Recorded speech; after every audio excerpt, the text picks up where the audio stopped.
Okay, with me in the studio today is Nick Phone, an experienced freelance translator. Nick is one of a number of translators who give of their time to come and talk to trainee translators. Nick and I have known each other for some 10 years now, and I was delighted when he accepted the invitation to capture his knowledge and experience using the medium of television. So welcome, Nick. Thank you. It's very nice to be here. I think my first question, or one thing that's always intrigued me, is your working day, your description of your working day. I've often heard you say that you pick up your pen, you switch on your computer at 9 in the morning, switch off at 5 o'clock, repeat that on 4 subsequent occasions. That's the working week, Monday to Friday. Never work at the weekends, and occasionally take half a day off for leisure pursuits. And this is, of course, at variance with what might be called the stereotypical image of the translator, someone who receives a telephone call at 4 o'clock in the afternoon, a translation job of, say, 5,000 words has to be ready the following morning. The translator's up till about 5 o'clock, grabs 2 hours of sleep, and sends the translation down the wire. The contrast there. So, is the reality that you've often described actually the case? Most of the time it is. Now, I have to say, to be perfectly honest, I might start at 8:30 and I might stop at 5:30. But generally speaking, I do work 5 days a week. There are very rare occasions when something has to be done after that time, and maybe I may work at the weekend, possibly just to finish a job, but generally speaking, I work 5 days a week. Can I ask, is this something you've achieved over time, or something that's always been, you've had that sort of regularity to your working day right from the start? Well, from fairly early on, yes, because I do have another life. I do other things at the weekends and have a family. So I've tried to keep it within the 5 days as far as possible. The other thing that intrigues me about you is that you keep your life as a translator in a book. Yes. In a register, in fact. Would you like to tell us about this? Well, from the time I started, I have recorded every job that I've had, the details of the job, the language, the number of words, when it was delivered, etc.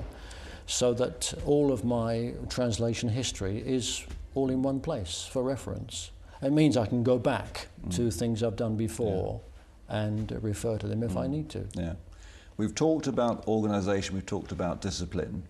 I imagine that there are other skills that come into play when you are negotiating with clients. Could you say a little bit about that? Well, I think there are interpersonal skills because the negotiation is usually done over the telephone. And so a company will telephone and ask if I'm available. I usually ask my clients to phone me rather than email because it's better to have the straight contact.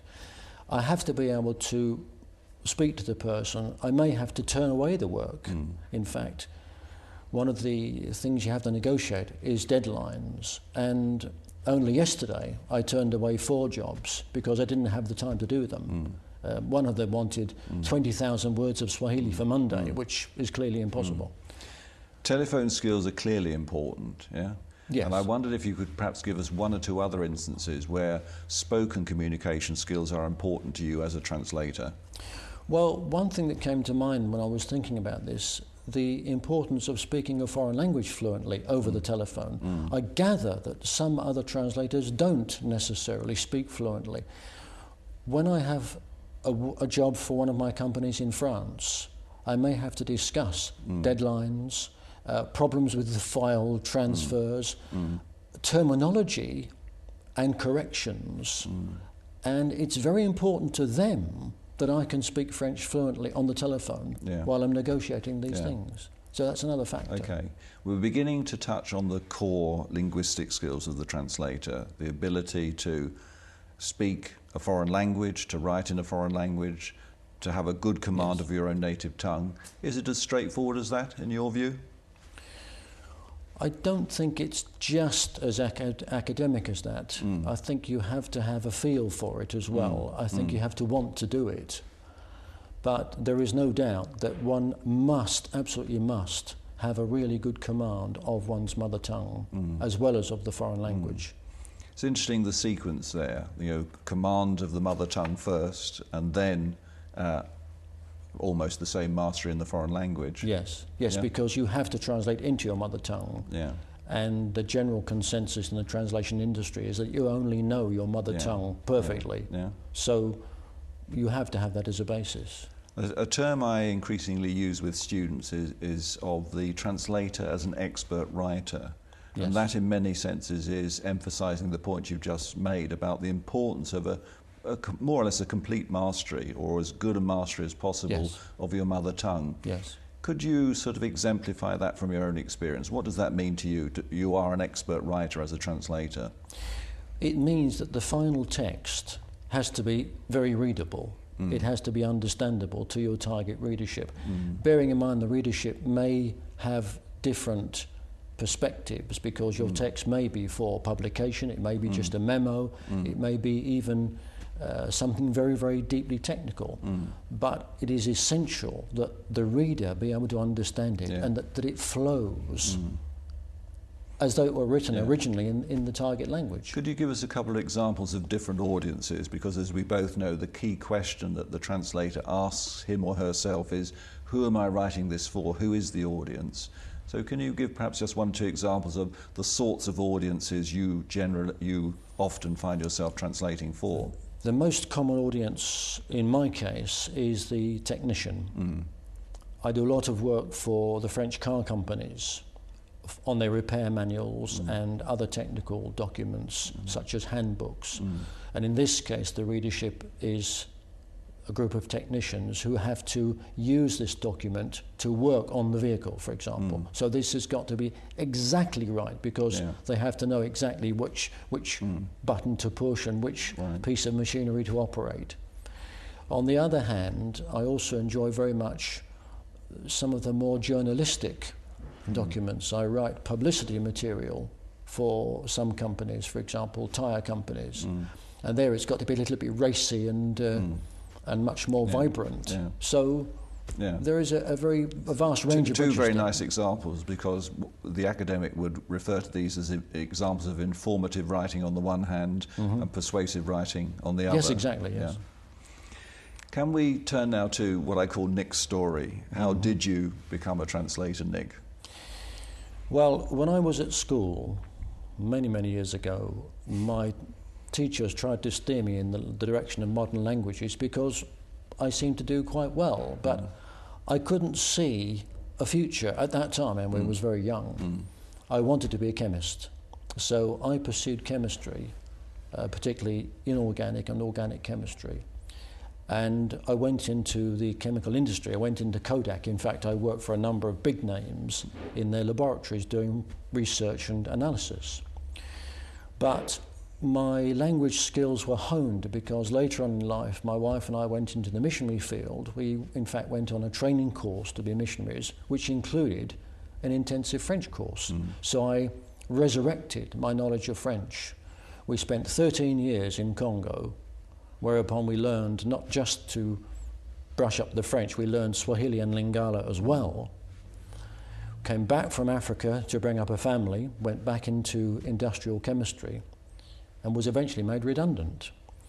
But at that point, I had to find something else to do. So I explored the possibility of using my languages commercially. Got in touch with the ITI, went to one of their conferences, spoke to people in the business, and was encouraged to have a go. So when I was made redundant, I bought the equipment, I bought myself a computer and set up. And that was 16 years ago, and it has worked out. I think 2 key points emerge from what you've just said. First of all, specialisation. Yes. You were for a number of years a chemical engineer. Yes. And secondly, too, the fact that you have a number of languages into which you can translate, or rather from which you can translate. That's right. Including a couple of what might be called exotic ones. Yes, that's right, yes. But can I go back to the point about specialisation? How important is specialisation for a translator? I think it's very important. I think to have any kind of credibility as a translator, you must have a specialised subject, or maybe more than one. But it is necessary to have something on your CV that shows you have experience in a field of work, rather than just the academic knowledge or ability. Yeah. Now, there is an argument which I sometimes use about the importance of research skills. And the argument goes that if you are intellectually curious and have good research skills, you can come to terms with any specialization in terms of what you might call general principles. Yeah? What's your view of that? I don't really agree with that. First of all, I have to say, nobody knows everything.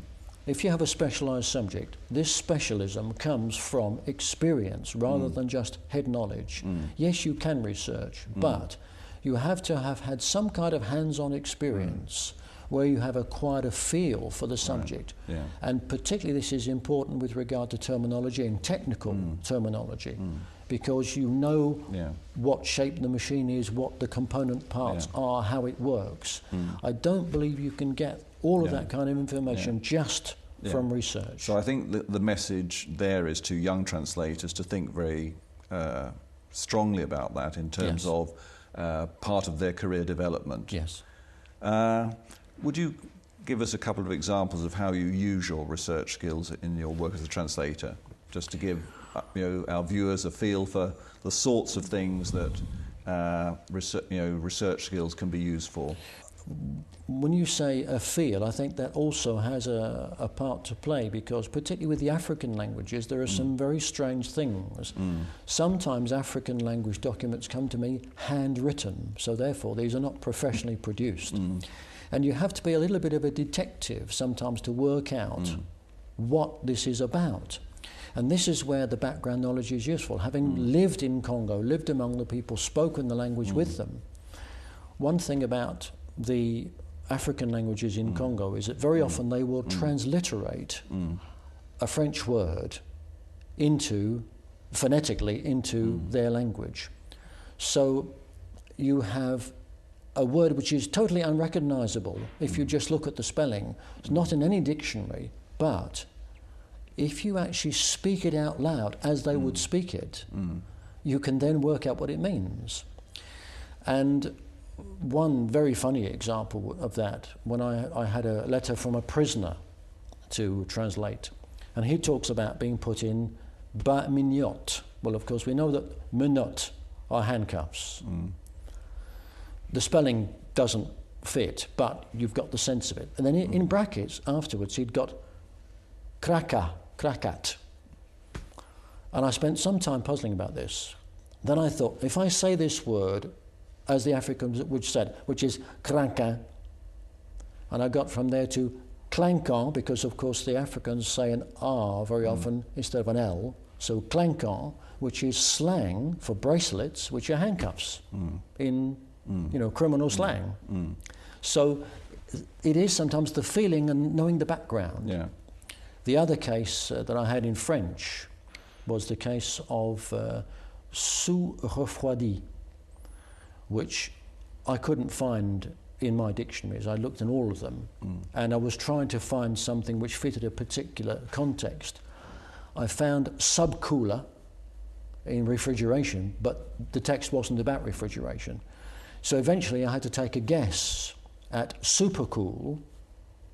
I went to the other end of another dictionary and found supercool in English and translated it backwards and got sous refroidi that way.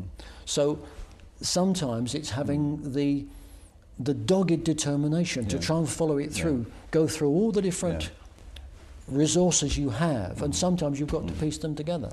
If I could pick up your point about dogged determination, it seems to me that's particularly important when you start upon your career. Yes. I think no matter what the career is, those first 6 months, let's say, if not longer, are key. Those will test your perseverance, those will test your determination to succeed. Yes. What sort of advice would you give to people embarking upon translation as a career in this early phase?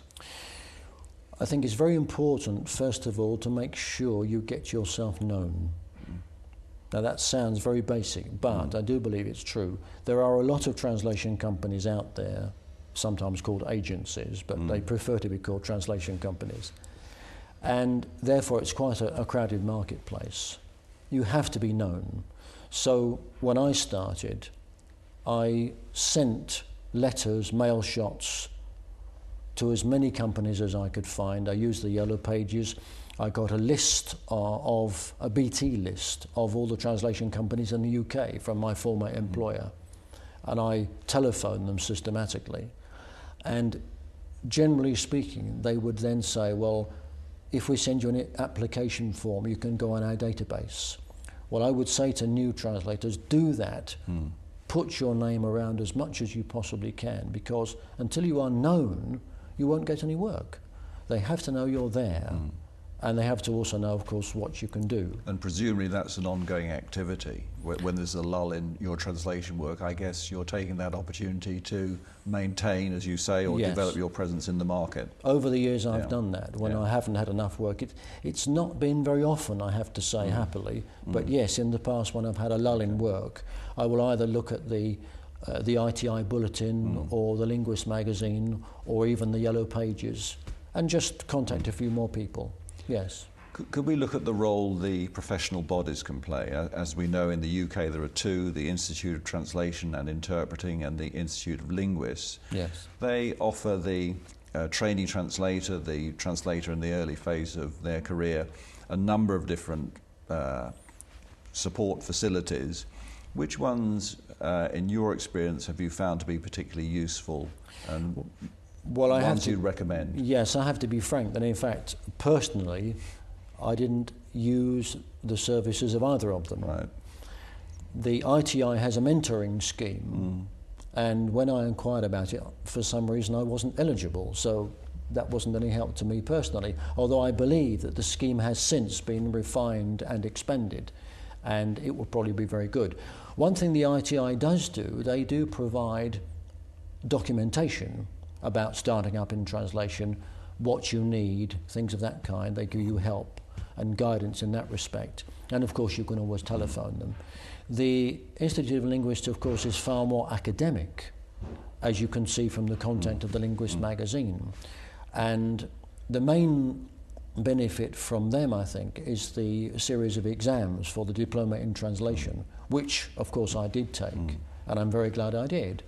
So I've had a certain amount of help from them, but they weren't particularly helpful in the beginning, apart from the exam factor. But they will refer work providers to individual translators. That's a good thing. Were there other agencies that you used when you in the early phases? Well, I was given a certain amount of financial help by the Hampshire Enterprise Council. That wasn't specific to translation, that was specific to starting up in business. And they did help me financially for the first 6 months, which was certainly very much appreciated. But I found for myself, once I'd been going for 6 months, I did actually have enough work coming in to keep it going. So I haven't had outside help since then, really. A topic we haven't broached so far is the role of technology in the life of the modern translator. My take on that is that technology comes second to the linguistic skills. First, it's important to be a proficient, expert writer. Secondly, to have good technology skills. Would you agree with that prioritization? I think that's true, because in extremis, a translator could use a pen and paper or even a typewriter. You may or may not have heard of Alan Burson, who is the ITI dinosaur, who doesn't use a computer. He claims on one occasion to have done 12,000 words in 24 hours on his typewriter. I can't argue with that. But nowadays, you really do need to have the ITI skills. I found that quite difficult to start with, because I had no computer background. I had to start from scratch. But you have to know how to use a computer, the word processor, the other Microsoft Office suite, Excel, Access, particularly PowerPoint nowadays. You have to know how to use these tools and many more, things like WinZip, PDF Converter, various programs which are necessary. And then, of course, you've got translation memory too. The linguistic skills must come first, because the computer is no use unless you've got something to put on it. But nowadays in the translation industry, you must have the ITI skills as well. Or you must acquire them, or you must have an ITI manager. Okay. Can we look at career opportunities in translation? What would you say about this to young trainee translators? Well, going back to the ITI and the Institute of Linguists, of course, they do have their magazines and they do have some advertisements for jobs for translators, particularly for staff translators, for in-house translators. You can get in touch with chambers of commerce, you can scour the newspapers, you can obviously make a direct approach to companies in your area, those who do import-export, those who have foreign clients, very large customers, people like Rolls-Royce who have an international scope. But it all depends really on what you want to do, because you can be a freelance and therefore be your own boss and your time is your own and you are autonomous, or you can work for a larger company. Yeah. The opportunities are there. You've really got to go after them if you've got the ability and the skill. Yeah. A term that you hear frequently nowadays is that of language service provider. Yes. So that is a clear encouragement for linguistic experts to be versatile, not only to offer translation services, but perhaps language training services, a range of different language facilities. What's your view of that? Do you think it's better to be focused, go in one direction, or do you think that the notion of the language service provider offering a range of skills to a range of different potential clients is important? I think there are two aspects to this. One is that, as we said before, no one knows everything. If you try to diversify too much, I think there's a danger that you won't do anything particularly well. Like the jack of all trades, master of none, I think is true up to a point. For myself, when I started, right at the beginning, I also did language tutoring for school children to supplement my income, because until I got known, I didn't have enough work. I also did a little bit of interpreting and hated it, but I did have some experiences in interpreting to start with. I tried to diversify with the idea that at least by having several different skills, I would have enough work coming in. But after a while, the translation turnover was more than adequate. And I dropped the tutoring and I dropped the interpreting completely. So I would say, if you really can do it, you might diversify, but I would say not to do it to too great an extent. Now that's interesting. But to go back to this term language service provider, that's relatively new. It indicates things are changing, things change, new words come into usage. What developments have you seen during the last 15 years as a translator that you could pinpoint? Well, I suppose the biggest changes are in technology, but that's not really what you're asking about, is it? The changes which have come in the most recent years are quality control, right? Because we now have British standards and ISO standards. I don't think, from what I've read, I don't think that these standards address the real problem of translation quality. They address processes, things like checking, revision, editing. I don't think they will actually produce perfect translation, because that is still a very subjective thing. But that is the area where there have been the greatest changes recently. And the work providers are more aware of standards, and therefore the translator, the individual translator, must make sure his work is of the highest quality. So that might be seen as a good thing, the direction towards greater... The direction is correct, yes. The direction, I think, we would both agree with. Yes. Now, the downside, it seems to me, is the constant and increasing pressure on prices, the competition. Yes. Wonder if you could say one, two things about that. Well, I think the thing that has had the biggest impact on prices, I think, is machine translation and translation memory.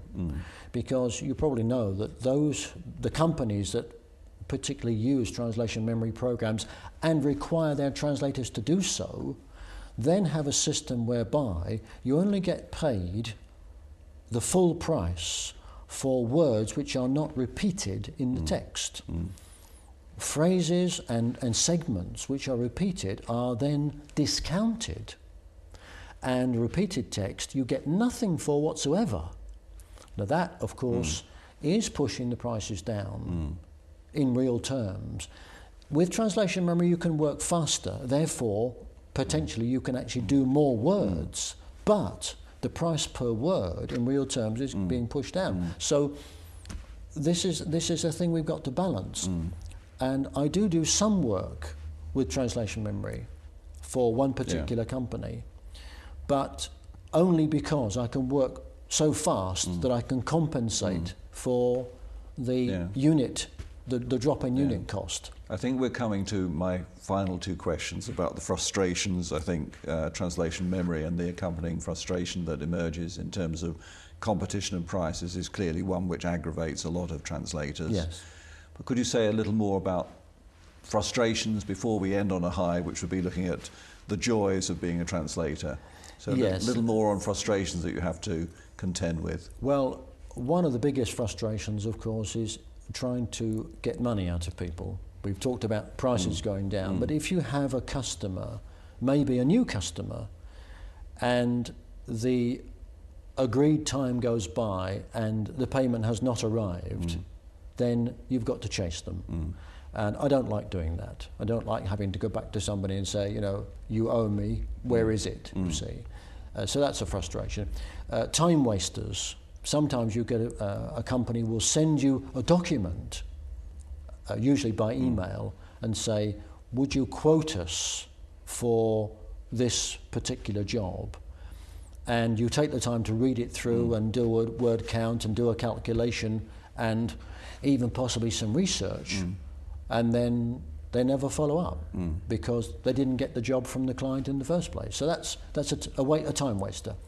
And the other thing, which is very frustrating, of course, are IT problems. If the computer goes down, or if you have a problem with your internet connection or something of that kind, that is a real problem because, again, you can waste a lot of time, which is a non-productive time.